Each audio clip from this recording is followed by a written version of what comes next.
Bismillah. Assalamualaikum warahmatullahi wabarakatuh.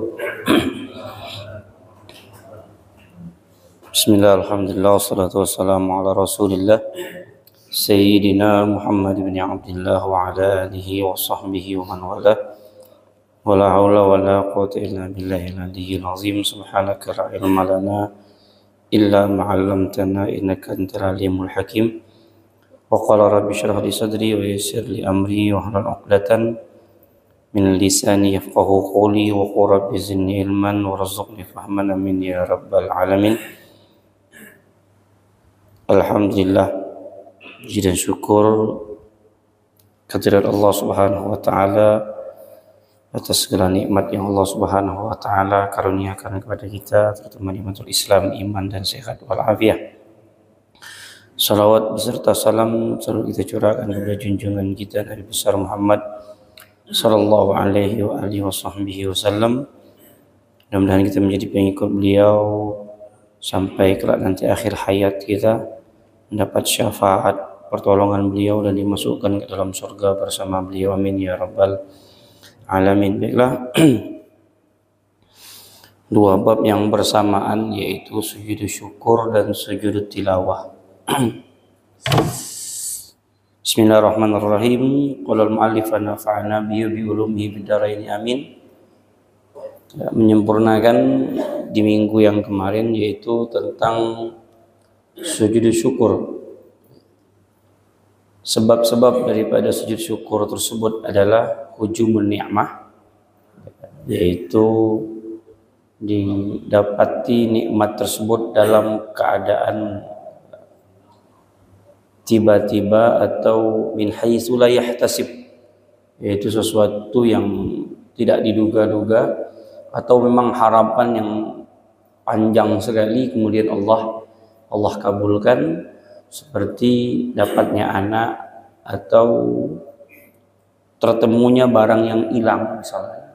Bisa jadi juga mungkin barang itu berharga atau apapunlah bentuknya, kemudian dapat barang itu, kemudian sujud syukur bisa, atau sembuhnya dari penyakit yang mungkin penyakit tersebut sudah divonis mungkin meninggal atau apapunlah bentuknya, kemudian Allah sembuhkan, atau mungkin koma yang begitu lama sehingga dapat 2 minggu atau mungkin sampai satu bulan, kemudian siuman dari koma tersebut, kemudian dia sujud syukur di hadapan Allah Subhanahu wa taala. Itu makna yang minggu kemarin. Kemudian indifa'un nikmah, sebaliknya Allah selamatkan dari segala musibah, mungkin itu diselamatkan dari tsunami atau diselamatkan dari banjir yang Masya Allah, atau juga mungkin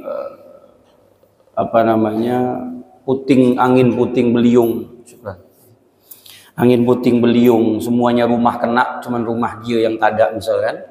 Bisa dia sujud syukur. Sujud syukur bukan bersyukur sama yang kena itu, bukan. Syukur karena Allah menyelamatkan. Dan begitu. Ada juga orang sujud syukur, tetangganya dapat musibah, lalu dia sujud pula. Ditanya, "Ngapa kau sujud?" "Aku udah lama nengok dia tuh," kata dia.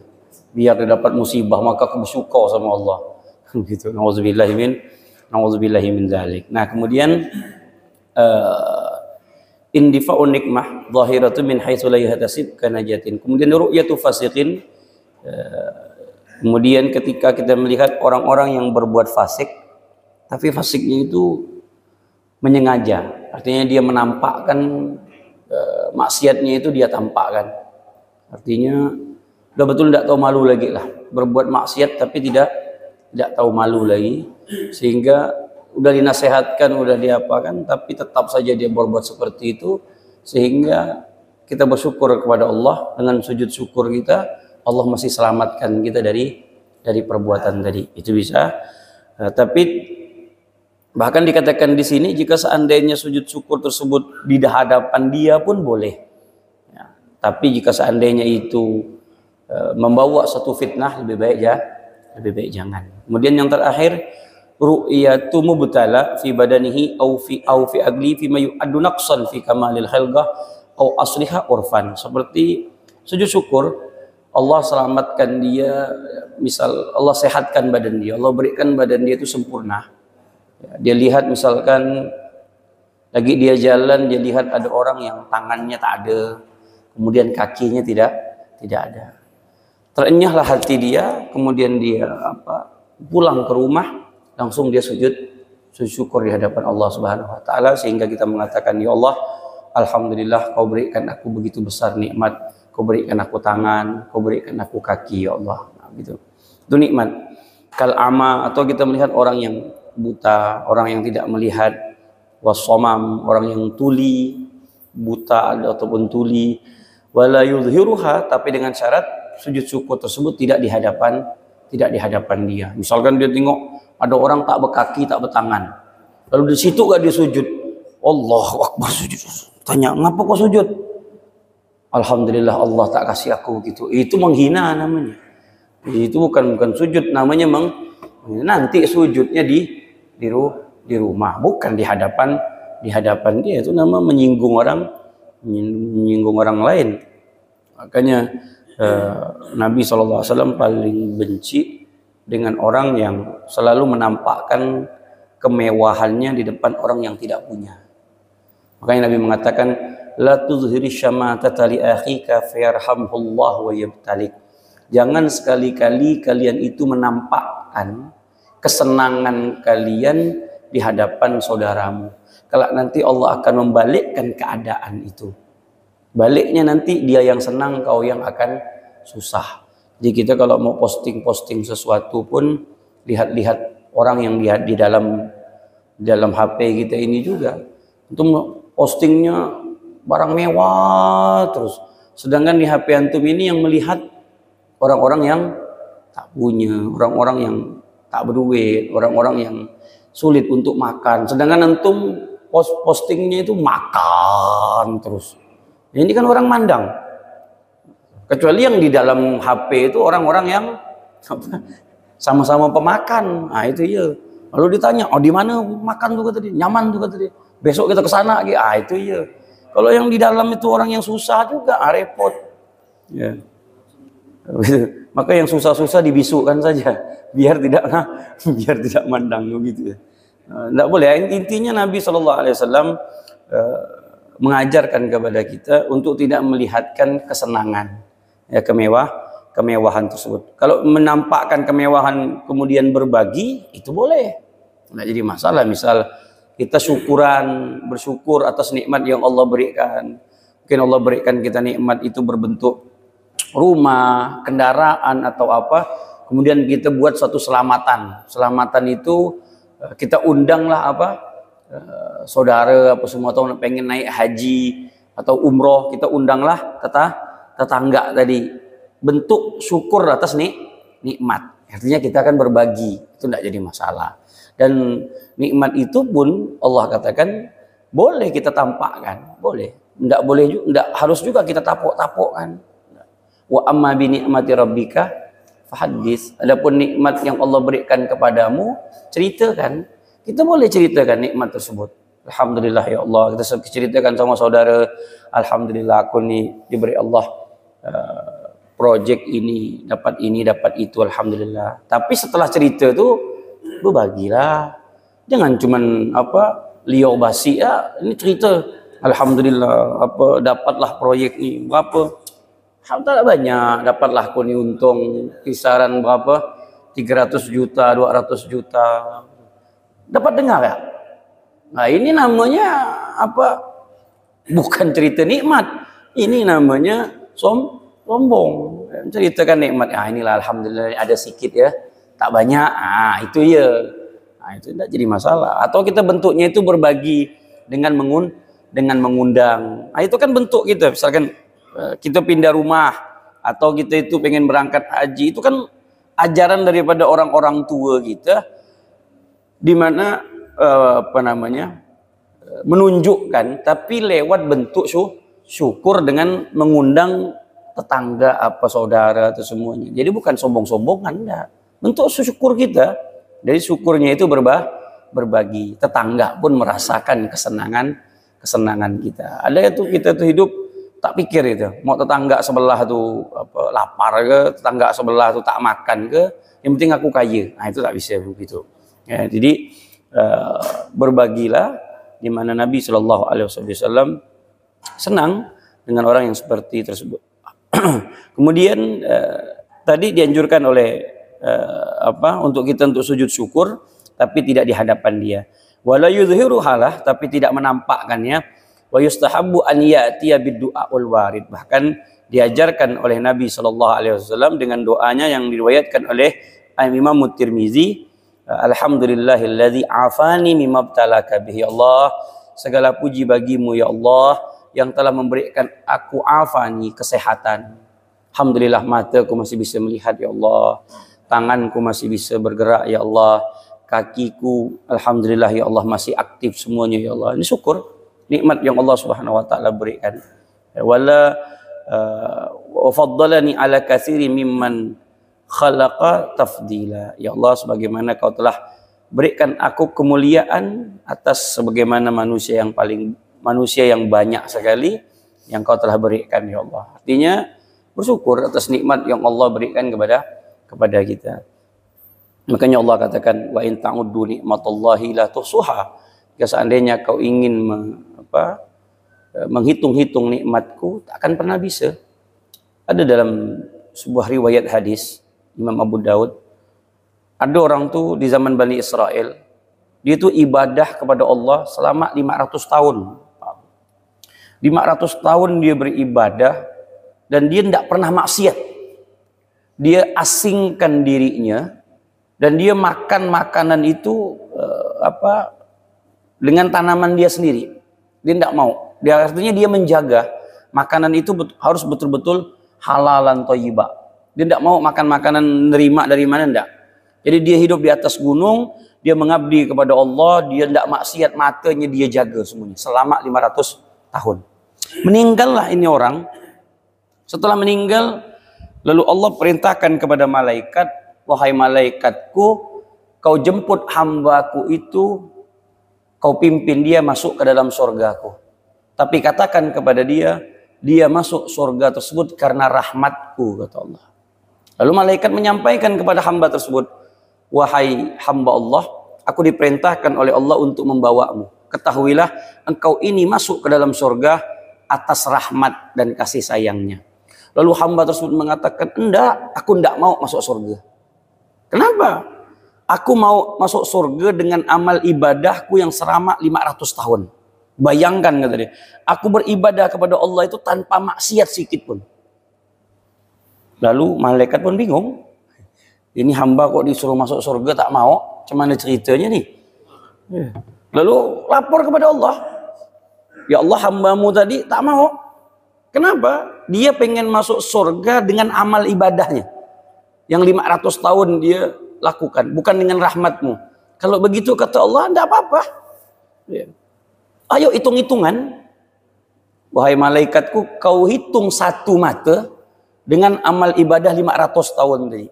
Satu nikmat mata yang aku berikan kepada dia dengan 500 tahun yang dia beribadah. Timbang wahai malaikatku.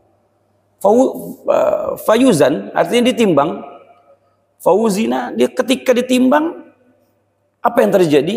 Ternyata nikmat satu mata yang Allah berikan itu lebih berat daripada ibadah 500 tahun. Lalu kata Allah, wahai malaikat, kau lemparkan dia ke dalam jurang api neraka. Lalu hamba tersebut mengatakan, wahai malaikat, kalau gitu aku tak mau.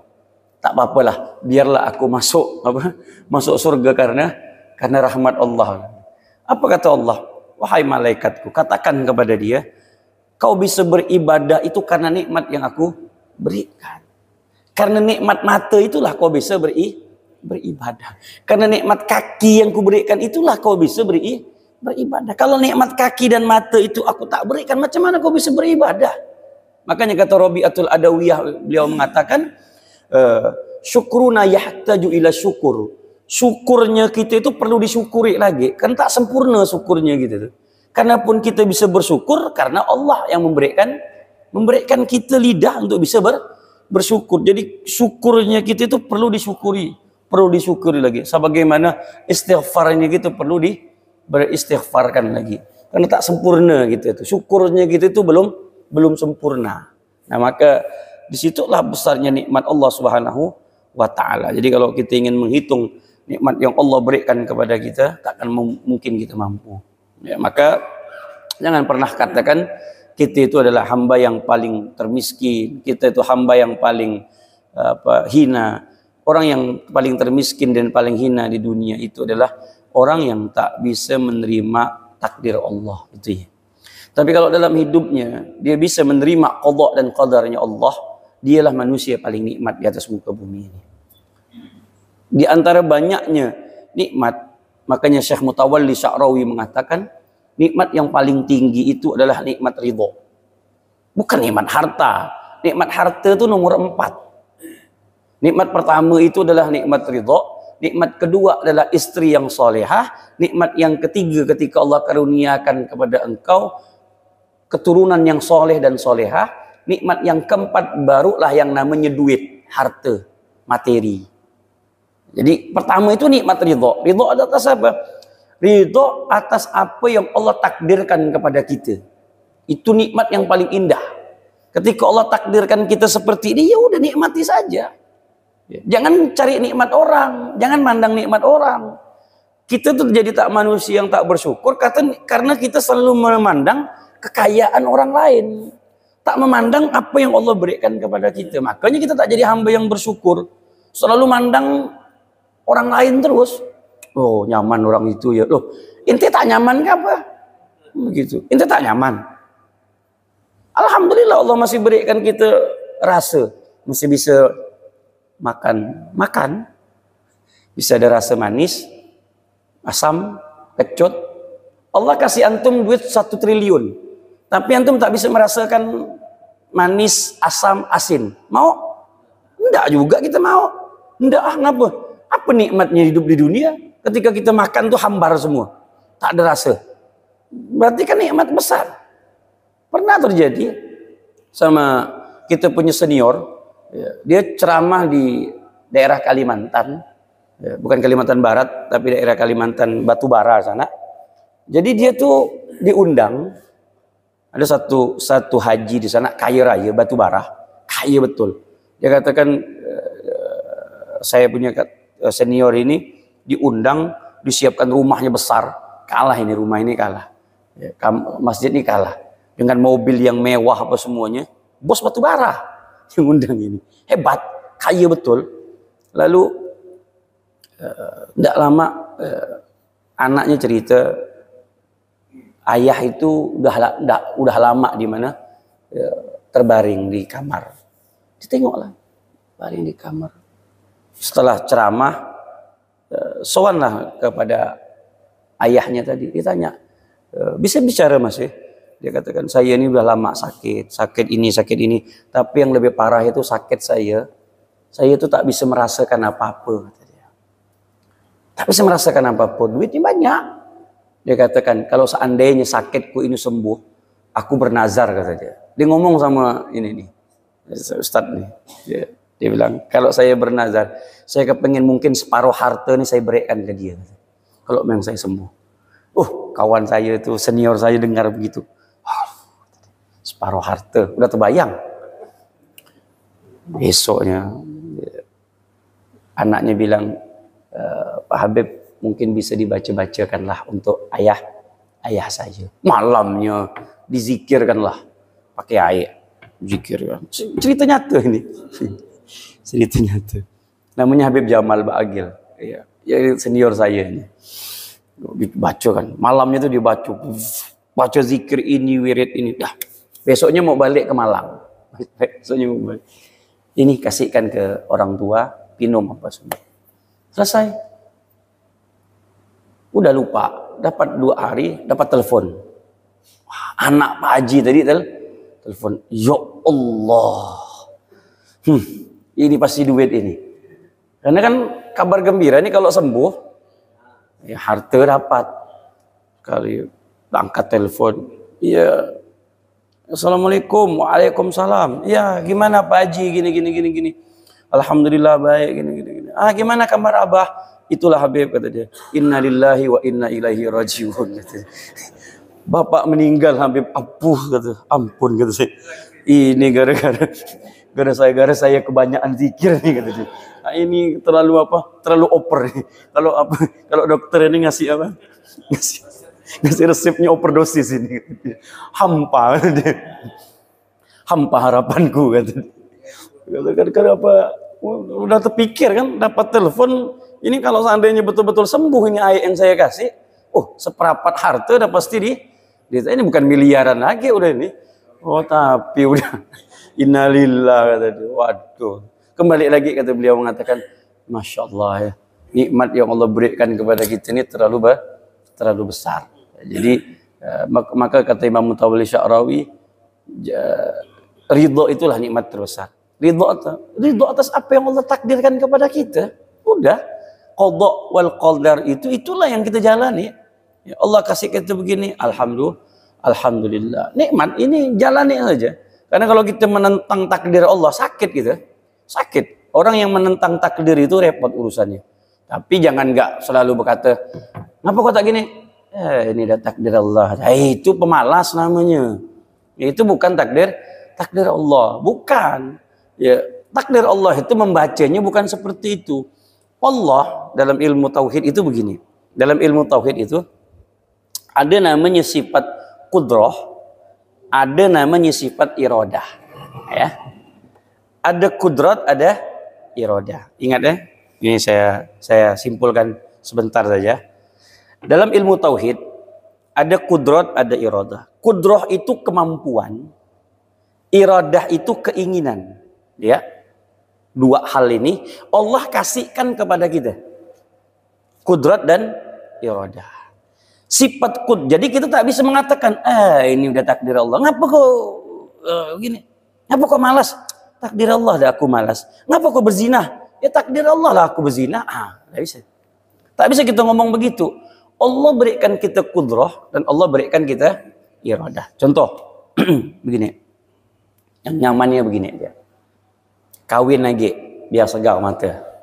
Ya, kawin lagi. Kudrah dan iradah. Kudrah, mampu. Mampu tak antum kawin lagi? Mampu. Insyaallah. Badan masih segar. Ya. Masih kuat lah. Ini bahasa ini kan. Ya. Finansial oke. Is oke lah. Iradah. Ya, ini saya biar bapak-bapak Bu agak-agak melek sedikit Bu ya. Tapi iradah, keinginan mau atau tidak? Ternyata dia katakan tidak mau. Jadi kudrat dan iradat itu bermain dalam kehidupan kita. Kesebaliknya, ada orang ingin tapi tak mampu. Aku kepengen benar kawin dua itu. Kepengen ya? Kan kepengen. Tapi ketika kudratnya mampu atau tidak? Tak mampu. Ngapa pula? Bini di rumah mati aku kalau kawin lagi. Kan? Nah, pokoknya jadi kudrat dan iradat itu satu asma yang Allah berikan kepada kita. Sifat itu Allah berikan kepada kita kudrat iradat. Jadi ketika kita melakukan sesuatu itu ada kudrah, ada iradah. Contoh, ini kopi. Milik saya kan? Saya dikasih sama Pastabikul Khairat, FK, kopi. Kudrat. Saya bisa, mampu bagi saya untuk minum. Tapi saya tak ingin minum. Ya sudah, tak minum. Makanya dia harus ada kudrat, ada iradah. Ada kemampuan dan ada keinginan. Ada kemampuan saya apa? Karena ini kopi sudah milik saya. Keinginan saya pengen minum. Saya minum. Kan begitu. Jadi, tapi kalau salah satu duanya tak bisa jadi. Antum biar macam mana pun tak jadi. Jadi kudrah dan iradah itu Allah berikan kepada kita. Jadi tak bisa, ngapa kau bodoh? Udah takdir Allah dah loh. Ente itu punya kemampuan untuk belajar. Jadi tak bisa. Ngapa kau tak ada begini? Tak bisa. Tak bisa kita nanti menyalahkan takdir yang Allah ngapa kau tuh masuk neraka kata Allah kan? Karena tak ada yang mengajarkan aku ya Allah. Loh, Di samping rumahmu itu tuh ada majelis taklim. Kau sering ketemu dengan kiai, sering ketemu dengan ustadz. Apa kau tak bertanya? Nah, kan begitu. Oh, aku tak begini ya Allah. Loh, aku berikan kau kemampuan engkau untuk bertanya. Nah, tinggal kau ingin, mau enggak kau tuh tak ingin berarti. Kan begitu. Jadi Allah tuh berikan kita kemampuan dan Allah berikan juga keinginan. Jadi keinginan dan kemampuan itu adalah kekuatan yang Allah berikan kepada kita, sehingga nanti kita tak bisa lagi mengatakan sudah takdir aku udah begini. Oh, tak bisa. Ya. Makanya Sayyidina Umar itu mengatakan hujan itu kan rahmat. Kenapa kita kalau hujan lari? Nah kan, apa kita lari dari rahmat? Kan, asal kan hujan nih, Bapak mau, gitu. Ngapa ini? Rahmat, biar badan aku basah. Atau kita lari? Kalau kita lari, orang akan mengatakan, kau nih rahmat bah lari. Berarti kau ini lari dari rahmat. Kan begitu? Bukan begitu ceritanya. Apa kata Sayyidina Umar mengatakan? Engkau itu lari dari kodok yang ini menuju kodok yang lebih baik. Kodokmu lebih baik, ya kau kabur dari ini. Kenapa? Karena nanti kau sakit di sini. Kan gitu. Kita kena, misal kalau dalam bahasa yang dulu itu adalah taun, kena satu kampung kena penyakit. Nah, ketika kata Rasulullah, ketika kau berada di tempat di mana kampung itu terkena wabah penyakit yang menular, maka kau lari dari kampung itu. Jangan kau berdiri, tetap berada di kampung itu. Sehingga kau mengatakan, biarlah kalau memang takdirku itu mati, ya matilah di kampung ini. Enggak. Rasulullah perintahkan kita untuk lari. Nah, kenapa? Kita lari dari takdir yang lebih baik lagi. Nah, seperti itu memahami takdir. Jangan pasrah aku dah. Lo bodoh kalau pasrah. Jangan pasrah. Ngapain pasrah? Orang kita masih bisa kita lari dari situ. Lain kalau yang di Palestina, jangan antum samakan. Itu membela tanah air. Kalau diri kita itu diganggu, kita bela, misal kita itu dicegat orang ingin ngerampok harta kita. Di situ dalam ilmu fikih kita wajib membela. Kalau seandainya misalkan dia membela, kemudian dia mati, dia dikategorikan mati syahid. Itu baru harta. Nah, sekarang yang mereka bela itu adalah tanah air. Kependudukan mereka, tanah mereka. Jadi mereka itu bukan mati konyol, enggak. Mereka itu mati syahid. Mereka itu syahid. Syahidnya apa? Mereka membela tanah air. Mereka membela harga diri mereka. Jadi tidak ada ceritanya bisa dikatakan mereka itu meninggal dalam keadaan konyol. Nauzubillah min dzalik. Kalau ada yang mengatakan seperti itu, karena dalam bentuk apapun yang namanya Palestina itu adalah miliknya orang Palestina, bukan miliknya orang Israel. Baik dalam Al-Quran itu sendiri, baik itu di dalam peta itu sendiri, ya Palestina adalah milik orang negara Palestina. Ya kita doakan saja biar mereka diberikan oleh Allah Subhanahu wa taala kemenangan. Ya. Kemudian terakhir, kemudian yang kedua kita sempurnakan tadi, kata Imam Mutawali Sya'rawi, nikmat istri yang solehah. Ketika kau punya istri yang solehah, pegang dia baik-baik, ya. Jaga dia baik-baik, karena tidak mungkin, sulit bagi kita untuk mendapatkan yang keduanya. Ya, yang ketiga, saya punya teman, ya, dia di waktu istrinya itu masih hidup, ya, istrinya baru meninggal, dia agak cuek, dia curhat sama saya. Tapi sekarang dia nikah lagi, ya, tapi dia tidak bisa melupakan istri yang pertama. Dia bilang gini, jadi di waktu dia istri yang pertama itu dia cuek betul, artinya ya, istrinya itu ngasuh anak apa semuanya, tapi dia cuek, dia ndak membagi itunya tuh 100%, enggak 100% lah, pokoknya lebih dari 50 tuh berkurang betul lah. Perhatiannya tuh kurang sama istrinya. Ketika istrinya itu meninggal, dia cerita sama saya, Beb, kata dia, iya, saya baru terasa, selama ini saya menyia-nyiakan dia. Setelah dapat yang baru pun, ternyata tak bisa menggantikan kedudukan dia. Jadi memang betul-betul rasa itu memang betul-betul terpukul bagi saya.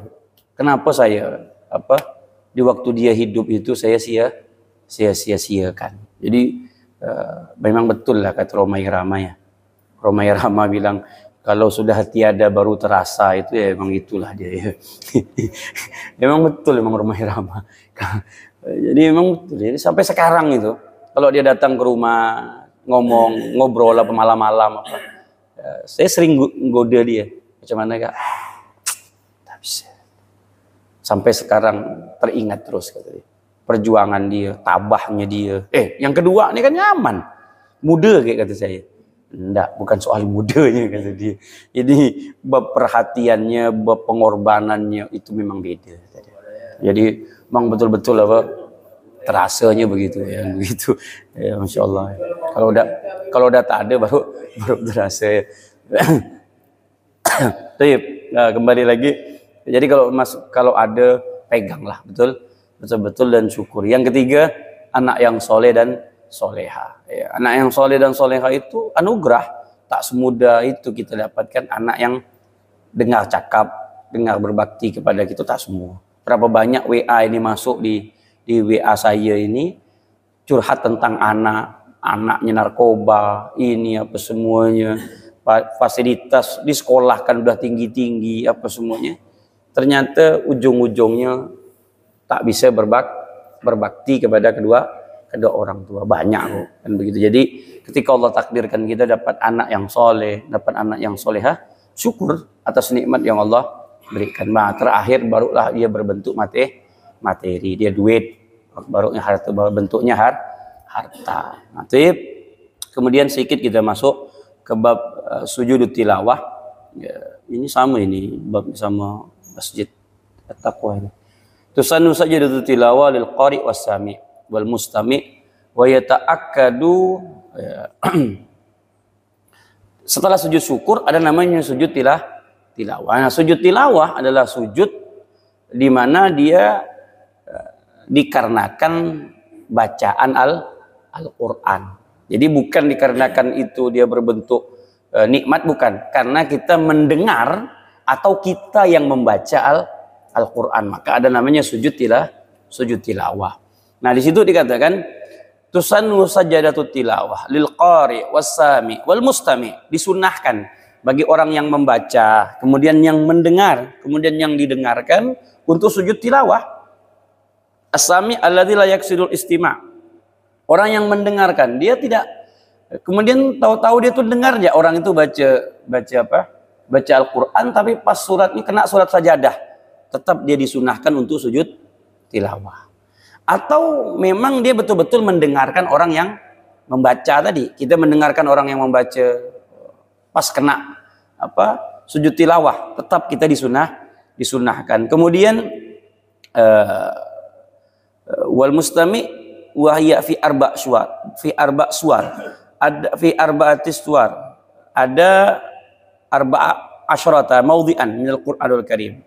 Ada 14 daripada surah yang dimana kita dianjurkan untuk membaca, untuk sujud tilawah. Di antaranya surat Al-A'raf. Ini kita lihat catatan. Pertama surat Al-A'raf ayat 206.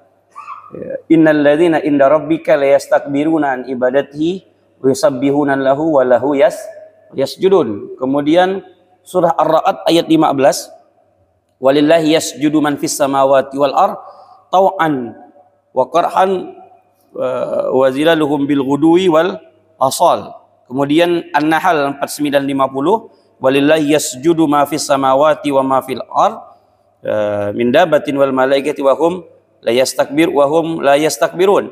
Kemudian Al-Isra wa yakhiruna lil adhkani yabkuna wa yaziduhum khusyu'a. Kemudian Al-Hajj ayat 77, ya ayyuhalladzina amanu ruk'u wasjudu wa'budu rabbakum waf'alul khaira la'allakum tuflihun. Kemudian Al-Furqan, wa idza qila lahumusjudu lirrahmani qalu wa marrahmanu anasjudu lima ta'muruna wa zadahum nufura. Kemudian Al-Hajj 18, kemudian surah Maryam 58, kita baca An-Naml ayat 25 dan 26, kemudian surah Sajadah yang biasa kita baca, innama yu'minu bi ayatina alladzina idza dzukiru biha kharu sujudan wasabbahu bihamdi rabbihim wa hum la yastakbirun. Kemudian An-Najm ayat 62, kemudian Fusalat, kemudian Al-Insyiqaq, kemudian Al-Alaq, yaitu surah Al-Iqra, kalla la tuti'hu wasjud waqtarib. Nah, itu surah-surah di mana kita, ayat di mana kita dianjurkan untuk sujud tilawah. Kemudian bagaimana tata cara sujud tilawah? Gampang. Kemudian sujud tilawah niat saja. Kemudian takbiratul ihram, kemudian sujud, kemudian al-julus. Jadi begini gambarannya sujud tilawah itu. Niat itu sujud tilawah. Allah. Niat Allahu Akbar. Kemudian sujud. Subhanallah, alhamdulillah, wa la ilaha illallah, Allahu akbar. Kemudian duduk. Kemudian Assalamualaikum warahmatullahi. Nah, itu sujud tilawah. Baik kita yang membaca atau yang mendengar. Tapi kalau dia berbentuk salat, ya seperti kita salat subuh di waktu Jumat. Nah, seperti itu. Jadi langsung Allah, kemudian nanti naik lagi. Nah, langsung naik.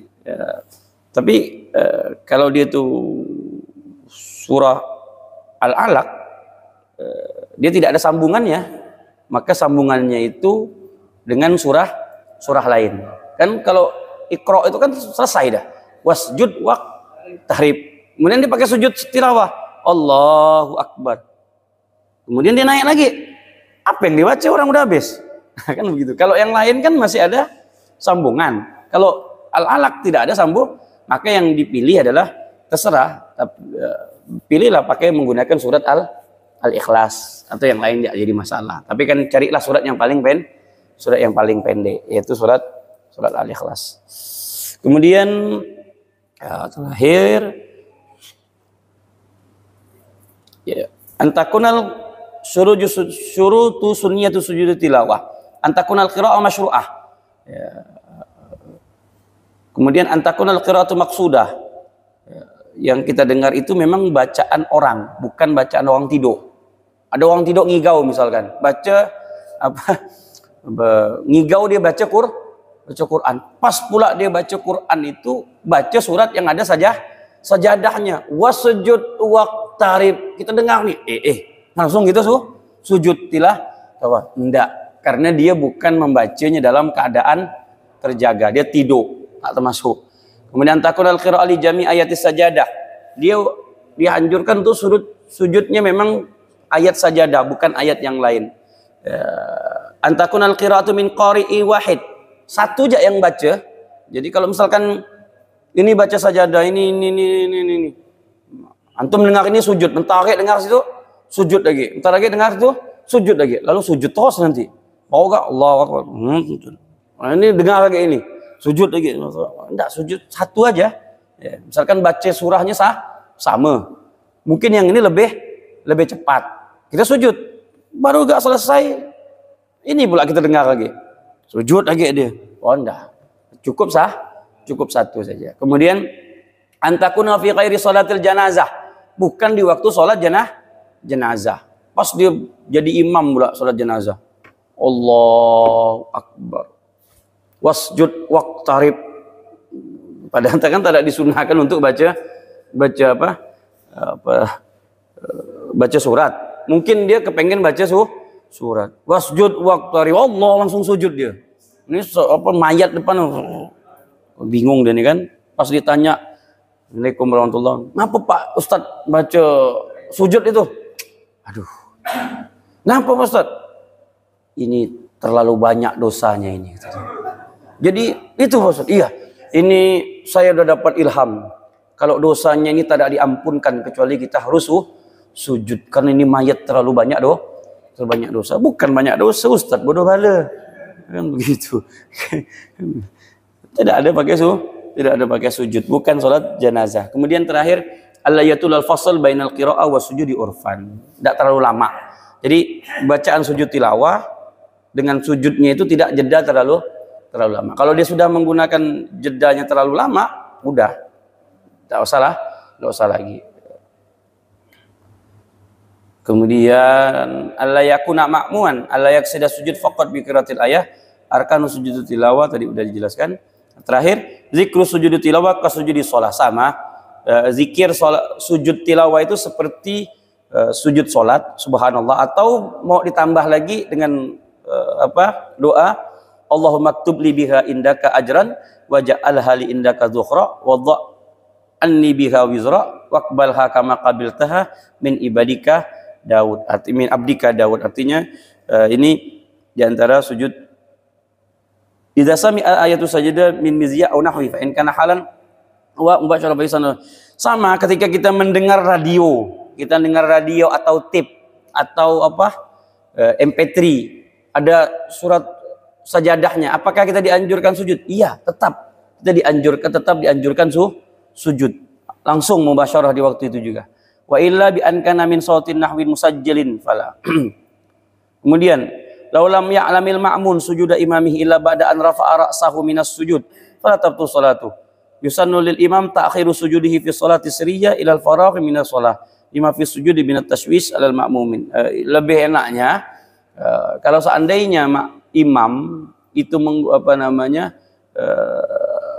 menggunakan sujud tilawah, lebih baik dikasih tahu terlebih dahulu. Takutnya makmum juga tidak ngerti. Tapi kalau subuh Jumat sih insya Allah rata-rata sudah ngerti dan sudah paham. Ya, sudah paham lah kalau subuh. Takutnya dia berada di surah-surah yang lain. Kalau surah-surah yang lain mungkin mereka tidak paham apa pula ini, tahu-tahu sujud tilawah. Nah, takutnya seperti itu. Tapi pada umumnya tahu semua sih. Tapi tidak juga. Seperti yang pernah saya jelaskan, ada yang bertanya, Pak Ustadz, saya itu tadi subuh, saya sembahyang tuh kayaknya alirannya sesat lah. Kenapa pula? Itu sujudnya sampai 3 kali, kata dia. Mana ada sujud 3 kali? Ada Pak Ustadz. Itu sesat, saya batalkan sholat, saya keluar. Saya sembahyang seorang di rumah. Oh, saya baru ingat. Ente ini sembahyangnya hari apa? Hari Jumat. Jumat subuh ke? Iya Ustaz, Jumat subuh. Itu bukan sesat. Itu sujud tilawah. Apa itu sujud tilawah Pak Ustaz? Nah, barulah kita jelaskan. Sujud tilawah itu panjang enggak bacaannya? Panjang, kata dia. Itu namanya sujud tilawah. Itu yang dibaca dia itu surat sajadah, kemudian di pertengahan itu ada dianjurkannya namanya sujud tilawah. Dia sujud dulu, nanti dia bangkit lagi. Betul loh, kata dia. Oh, bukan sesat ke? Bukan. Rupanya ada juga yang tidak mengerti. Jadi begitu. Wallahu a'lam bishawab. Jadi di antara sujud tilawah kalau di salat dan kalau di luar salat. Wallahu a'lam bishawab. Silakan. Bila nunggu boleh.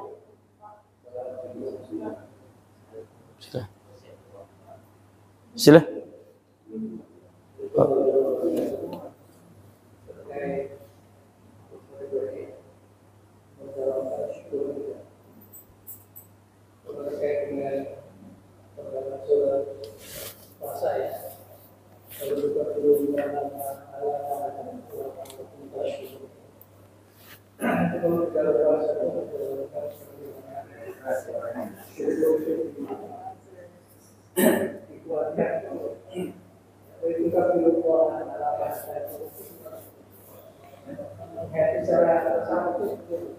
Iya.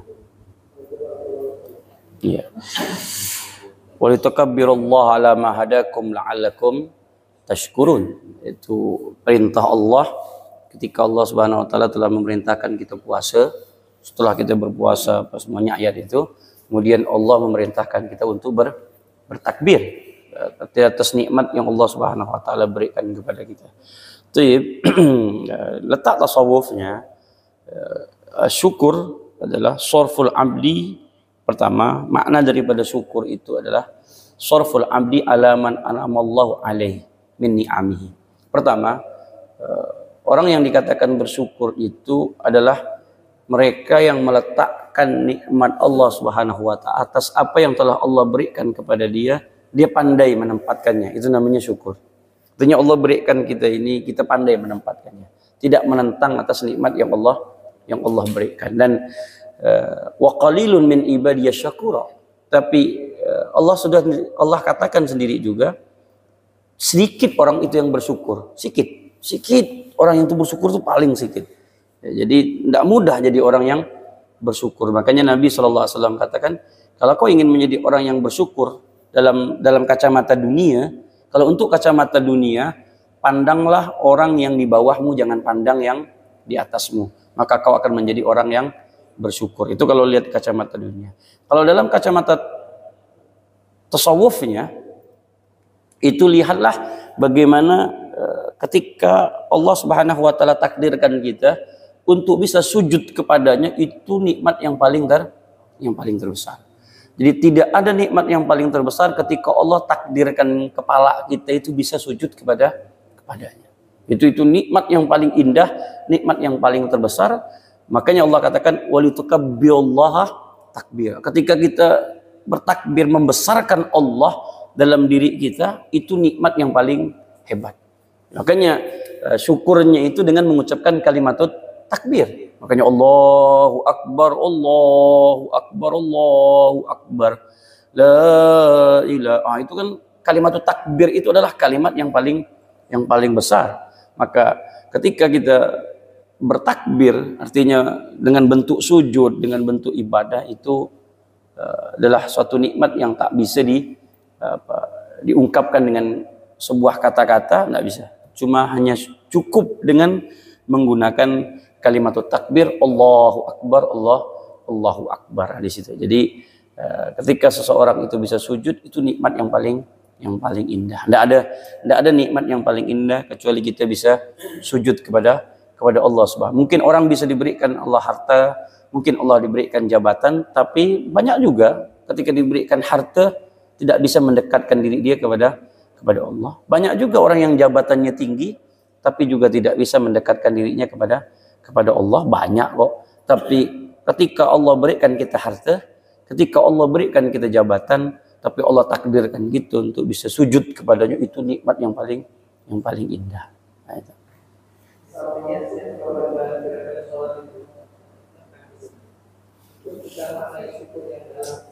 Iya, karena iya itu intinya ketika kita sudah bertakbir kepada Allah, kita mengaplikasikannya lewat sholat, itu nikmat yang paling terindah. Nikmat yang paling terindah itu ketika kita bisa ingat kepada Allah, itu nikmat yang paling indah. Maka lewat sholat itulah, ya, fazkuruni azkurukum, aqimis sholata li zikri, ingatlah engkau kepadaku, itu lewat sholat. Jadi keindahan yang paling indah itu ya sholat. Ya, syukur yang paling hebat itu adalah lewat sholat. Makanya Nabi itu apa-apa jak bentuknya itu pasti sholat. Nabi kalau sumpek itu sholat. Nabi kalau bingung itu sholat. Nabi kalau misalkan senang pun Nabi sholat. Jadi semua itu diaplikasikan lewat sholat. Ya, jadi semua itu ada dalam sholat. Wasta'inu bis-sabri was-shalah. Mintalah pertolongan kepada Allah lewat sholat. Jadi sholat itu semuanya. Nabi kalau bingung dalam menentukan sesuatu, ya namanya sholat istikharah. Ada membutuhkan, namanya sholat hajat. Ketika kita hampa, kita merasa kita berdosa, ya sholat taubat. Gitu. Kembali lagi kepada sholat. Jadi semua itu muaranya itu ada pada sholat. Okay.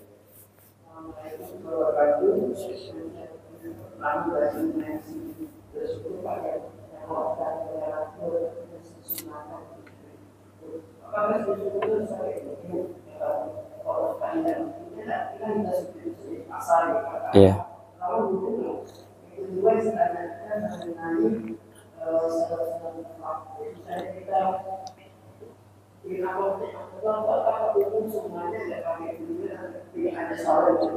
Iya.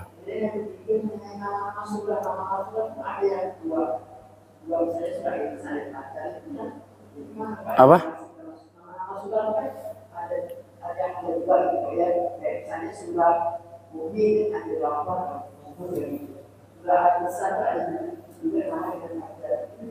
Adhar, ya. Ya, Assalamualaikum warahmatullahi wabarakatuh. Artinya enggak harus berwudu, artinya langsung saja dia bentuknya sudah syukur. Yang kedua, apa tadi? Iya, jangan sujud di pasar. Iya, carilah tempat kalau sujud tadi ya tidak harus sujud di pasar.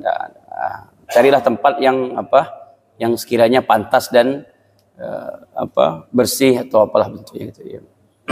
Kemudian sholat sunnah mutlak.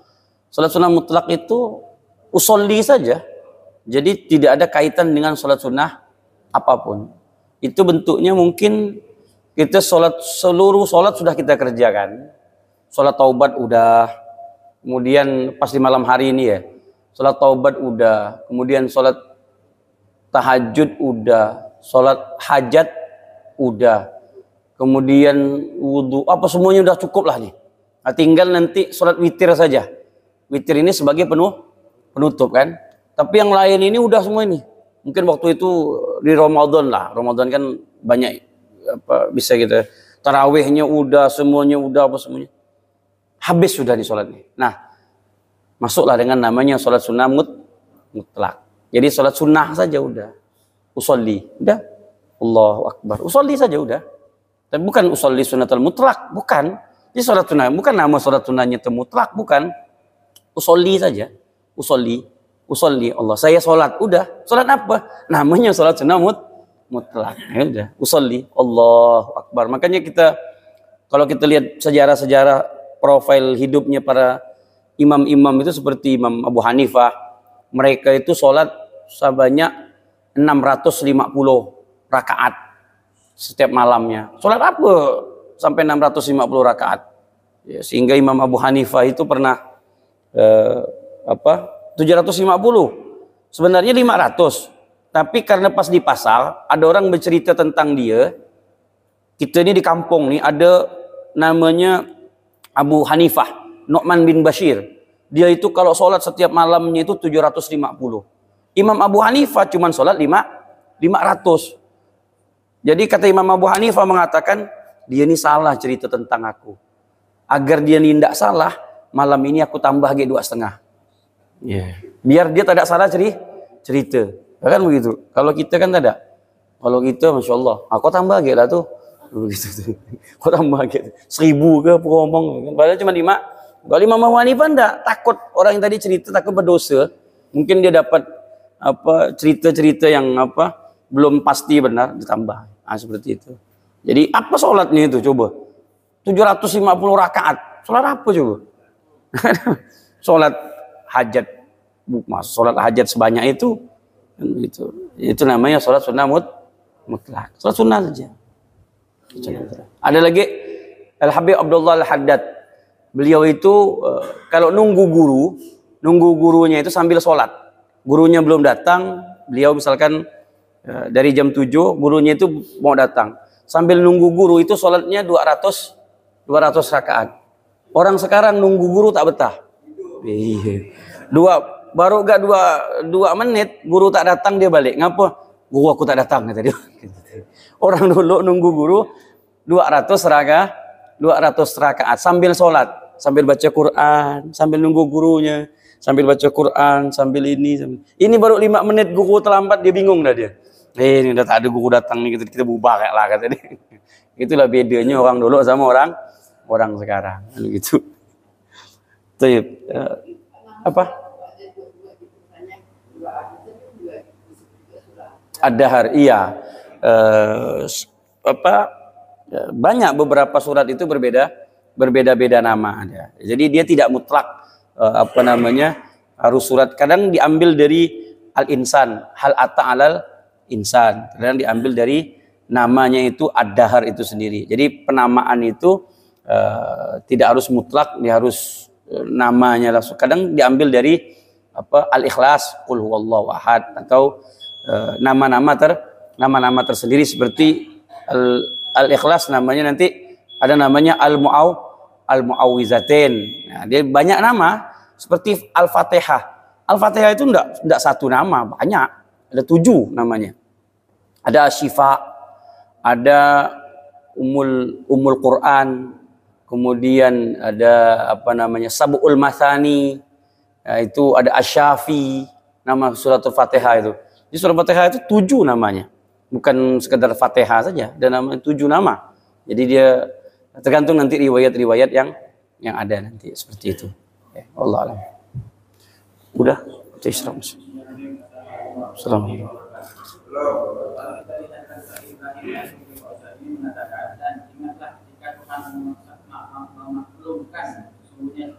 Jika kamu bersyukur, niscaya aku akan menambah nikmat kepadamu. Tapi jika kamu mengingkari nikmatku, maka pasti ajakku sangat berat. Kalau lihat di surat tadi ini menunjukkan bahwa bersyukur itu wajib.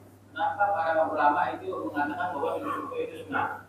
Itu pertama. Yang kedua, apabila kita dikatakan bila melakukan sujud syukur dapat menghindari perilaku takabur dan kufur nikmat, maka demikian maksudnya. Perintah. Jadi memahami perintah di dalam Al-Quran. Jadi pernah saya bahas dulu, tidak semua perintah itu hukumnya wajib. Itu pertama ya. Jadi ketika kita mendengar dalam Al-Quran itu perintah-perintah, jadi tidak semua perintah itu hukumnya wajib. Tidak. Perintah itu bisa sunnah, perintah itu bisa bisa mubah. Contoh, saya kasih contoh dalam Al-Quran itu ada perintah mubah. Kulu washrobu. Allah katakan makan dan minumlah. Itu kan perintah. Allah perintahkan kita makan dan Allah perintahkan kita minum kan. Pertanyaannya, apakah perintah makan itu hukumnya wajib? Kalau kita katakan wajib, apabila ada orang tak makan berarti berdosa kan? Ternyata tidak. Hukumnya itu adalah mubah. Nah, contoh lagi. Ini sering saya katakan. Fankihu minan nisa'i masna wa sulasa wa ruba. Perintah Allah.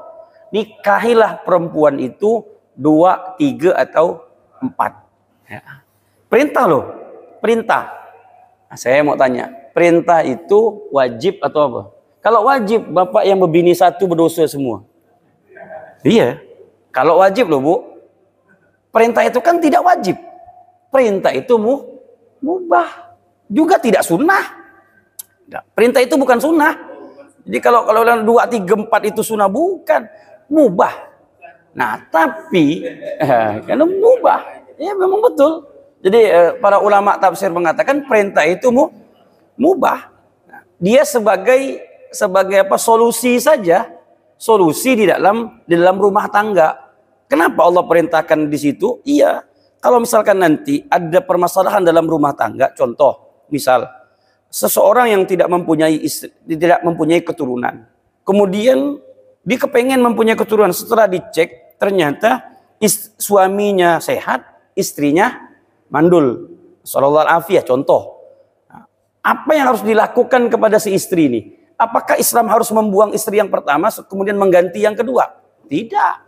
Konsekuensinya ya bisa diambil, entah dia menikah lagi tapi tidak membuang yang pertama, tetap digabungkan menjadi 2, atau memang ingin bertahan pada istri yang pertama, ambil saja. Seperti itu. Jadi iya.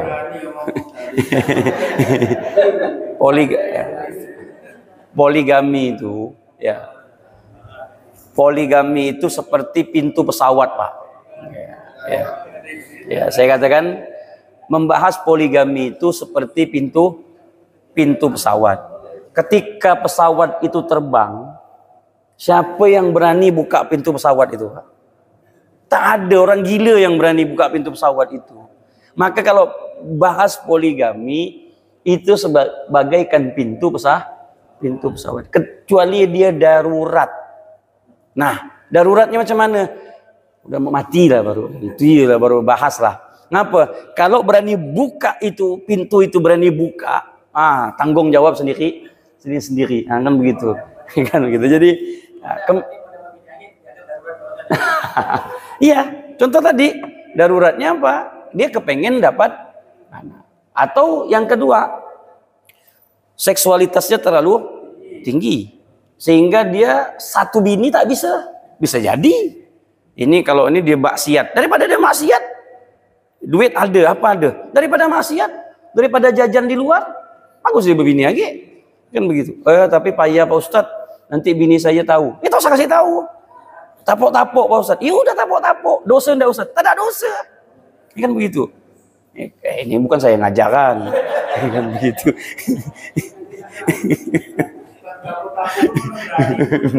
Kalau tapok-tapok tak berani udah jangan. Tapi jangan sampai menyusahkan yang pertama kan begitu. Tuh, jangan dibahas lah itu. Maka saya tak usah masuk bab itu. Anak udah 5. Apa? Ya nanti itu di bab itulah nanti. Ya, ada babnya yang dibuang. Jadi bab itu dibuang, Ibu. Ayat akhirnya itu dibuang sama para laki-laki. Fa illam ta'dilu fawahidatan. Apa kata Allah? Itu berat. Jadi cukup satu kata Allah. Karena apa? Karena keadilan itu yang sulit kau akan berikan kepada mereka. Bukan soal adil harus sama rata, enggak. Ada suatu saat nanti kau kan tak mampu untuk di situ, sulit, susah. Nah, jadi Allah kasih juga warning-warningnya. Ini loh bahaya loh, ini begini. Nah, begini. Kembali lagi Pak ya. Jadi perintah tadi, sujud tadi bukan berarti perintahnya harus apa? Harus perintah wajib, tidak. Dia perintahnya sunnah. Apa lagi yang kedua tadi? Apa? Udah. Apa tadi? Apabila kita melakukan sujud syukur, dapat mengingkari perilaku takabur. Iya, betul. Karena dengan bersyukurlah kita akan merasakan diri kita yang paling hina. Karena apa yang Allah berikan itulah nikmat yang bukan dari kita tapi dari Allah. Makanya Allah katakan la in syakartum la azidannakum wa la in kafartum inna azabi lasyadid. Kalau kau bersyukur maka nikmatmu akan ku tambah, tapi kalau kau kufur maka azabku sangatlah pedih. Jadi begitu ya, Pak. Jadi makna syukur tadi iya, karena dari syukurlah kita akan. Tapi ingat Bu, ya, makhluk yang kurang bersyukur itu perempuan. Iya. Perempuan itu kurang bersyukur. Iya. Jadi mau hati-hati juga. Kenapa? Kadang-kadang tuh kalau laki salah suka ngungkit-ngungkit. Itu nauzubillah misalnya gitu.